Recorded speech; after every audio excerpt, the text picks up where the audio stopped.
من كيبو سببا ما يا غستي ما لا وما ونم أزرح المم وخني مني ونحيريني وكي مي سببا ما غستي أم دعاج ورتكن وما لا وما خني خيرا ومميزي أكوي ما يردم تيما ودرام أزرح المم خني مني وزاروخي وبيلي أم دعاج ورتكن دعاج مرة بكم هم بمشي بس منها. Abdülvahab Bilgiç, Zekiya nabesiyim. Zekiya gerçekten hastadır. Bu 2-3 seneden beri hastadır. Hastalığı bayağı devam etti.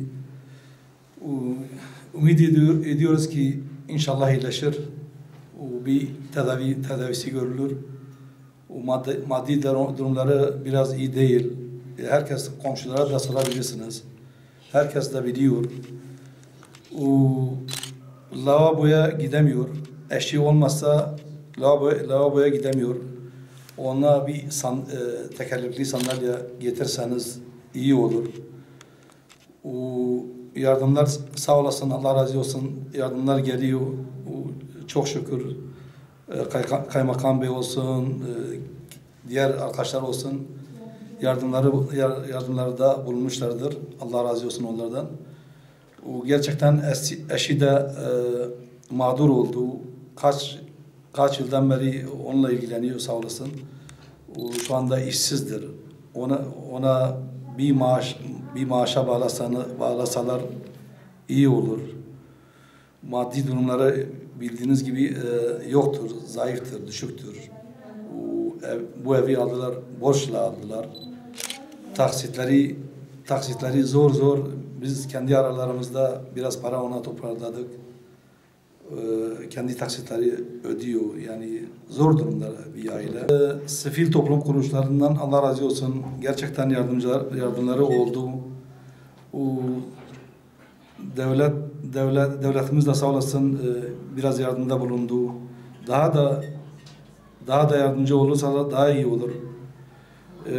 Allah razı olsun.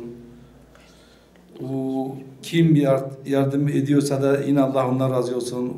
Kim bu işe vesile olduysa Allah ondan razı olsun. Bütün gazeteciler olsun, dernekler olsun, vakıflar olsun yardımda bulundular. Allah onlardan da razı olsun. Çok sağ olun. Teşekkür ederim. Bütün basın arkadaşlar için Allah razı olsun. Bizim sesimizi duyduğu için, yani yardımcı olduğu için herkese Allah razı olsun. Bir de dernek yöneticiler de yardımcı olduğu için teşekkür ederim. Sayın Kaymakam Bey de yardımcı oldu. Allah razı olsun. Medya arkadaşlar yardımcı oldular bize. Bundan sonra yani biraz daha yardımcı olursa daha çok iyi olur yani.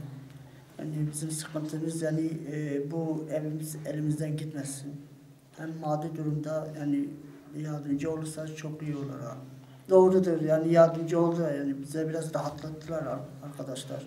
Allah razı olsun. Kim yardım etmişse Allah onlardan bir kere razı olsun. Şimdi bizim Diyarbakır'a bizi çağıracaklar yani bir hafta sonra bizi çağıracaklar. Bunların ilaçlar yurt dışından gelecekler. Bu Sağlık Bakanlığı onay verirse o ilaçları kullanacak yani. İşte onları bekliyoruz yani. Doğru değil.